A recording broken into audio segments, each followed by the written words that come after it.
Como punto número 1, distinguimos el entorno social.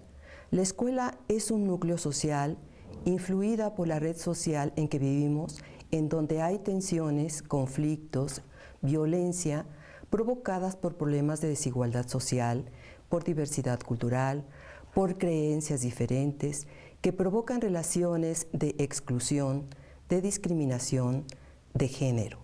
Pero no todo es violencia en esta red social, porque hay también relaciones de respeto, de integridad, de equidad. Un segundo aspecto importante de considerar es la cultura escolar. En la cultura escolar se transmite conocimiento formal y la socialización, a su vez, para un mejor convivir, está presente siempre en sus prácticas entre maestro y alumno.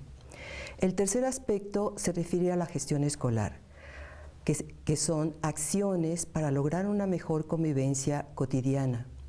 Vemos reflejados estas afirmaciones en el esquema a continuación. Vemos a la escuela en el centro, que está influido por un entorno social y cultural. Está indicado por flechas que van hacia el centro del círculo y representan la influencia social y cultural que recibe la escuela. El centro de la escuela es el núcleo a través del cual se socializa y se transmiten conocimientos fundamentales de la cultura. De este núcleo social que es la escuela salen influencias importantes porque los participantes han pasado por un proceso educativo y que se van a ir a reflejar en el entorno social y cultural. A su vez, entonces es un ciclo. Por eso la escuela es un núcleo social muy importante. Vamos a continuación a presentar un conjunto de preguntas que acompañarán nuestro diagnóstico, como son: ¿cuáles son los principales problemas de convivencia en la escuela? ¿Y cuáles los apoyos que ha tenido o identifican? ¿Cuáles son las interrelaciones cotidianas que favorecen o dificultan nuestro convivir en la escuela? ¿Cuál es la convivencia escolar deseable para nuestra escuela? ¿Quiénes pueden participar y colaborar? ¿Por dónde empezar? A continuación vamos a referirnos a algunos principios metodológicos. Como punto 1, es muy importante destacar que la realidad social cotidiana es dinámica y no estática. Como punto 2, en el diagnóstico se ha de identificar las interrelaciones principales que provocan el problema de la convivencia escolar, como también las oportunidades. Observarlas, registrarlas, entrevistar, revisar documentos.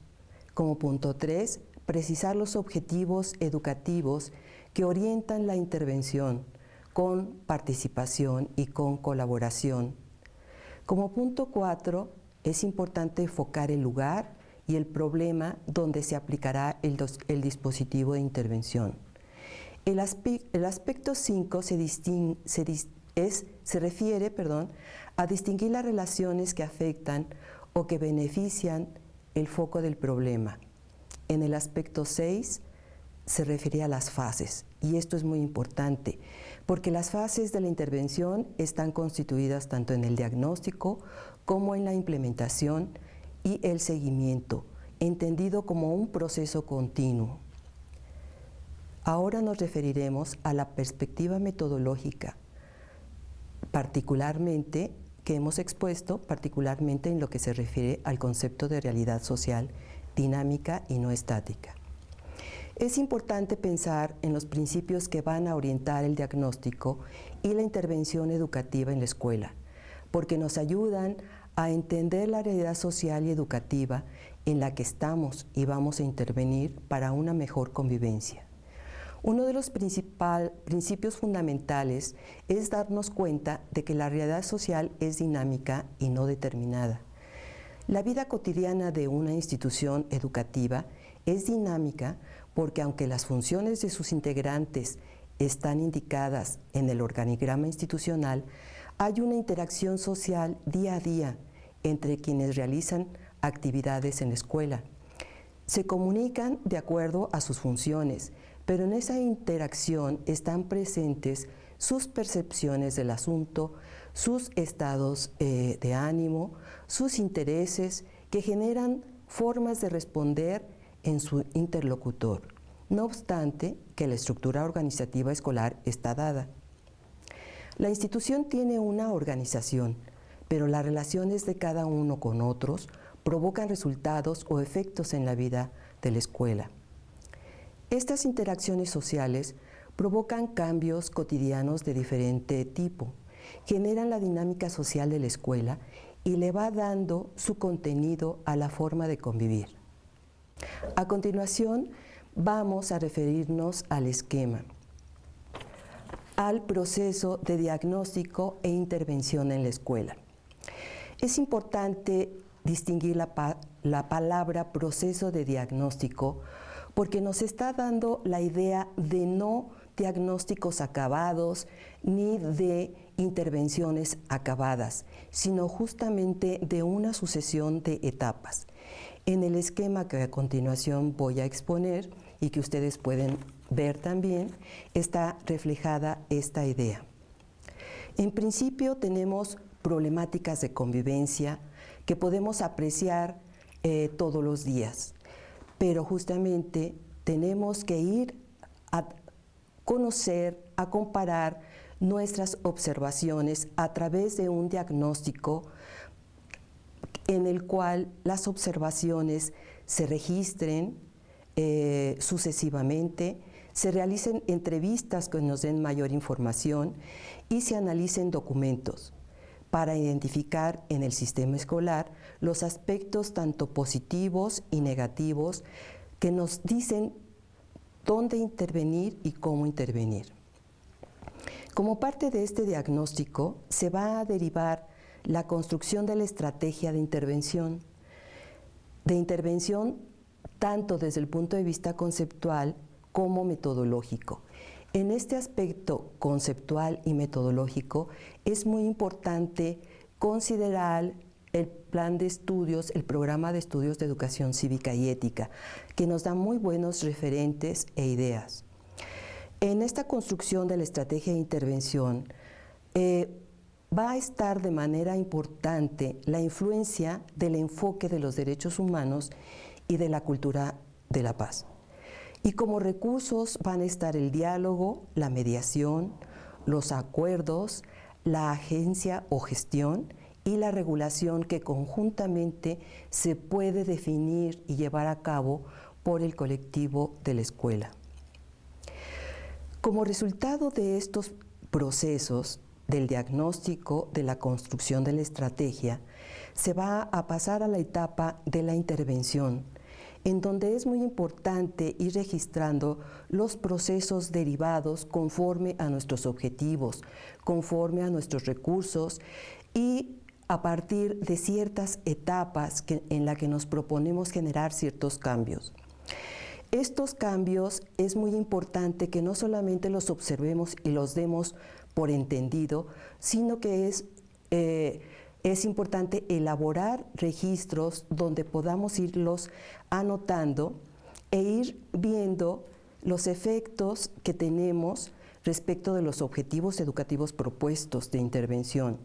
Es muy difícil poner números específicos a los efectos, pero sí podemos apoyarnos en criterios como alto, medio o bajo para poder tener un criterio de cómo vamos logrando esos objetivos, qué nos está ayudando, con quién lo estamos logrando y qué es importante ir ajustando a través de la intervención. Esto, digamos, podemos también verlo en el siguiente esquema, que está titulado como Estrategias de Intervención Focal. La diferencia respecto del otro es que una vez que hemos identificado un conjunto de problemáticas de convivencia, tenemos que irnos a ese lugar en particular que puede ser el lugar de oportunidad. No podemos empezar por la parte más difícil, sino por aquel pequeño lugar tal vez visto de una manera modesta e inicial, en el cual podamos echar a andar nuestra intervención. nuevamente en ese lugar específico, ya focal, reiniciar un diagnóstico tal vez complementario al anterior, donde sin dejar pasar los aspectos positivos, obviamente se encontrarán los problemas. Entonces, en este esquema aparecen una flecha que se refiere a la fase A. Esa fase A se está justamente refiriendo a la intervención en un eje de tiempo que está señalado en una flecha de abajo. Ese eje del tiempo lo va a dar cada gestor en el sentido del tiempo que considera adecuado para realizar sus metas. Es importante no ponerse tiempos muy largos, sino más bien mensuales en cuanto a estar observando y registrando los resultados, porque esto, como les decía, no es de un inicio y un final, sino de ir haciendo los ajustes conforme se va teniendo una comprensión de los resultados que se van logrando. Por eso es que la flecha de la fase A va dirigida a la fase B.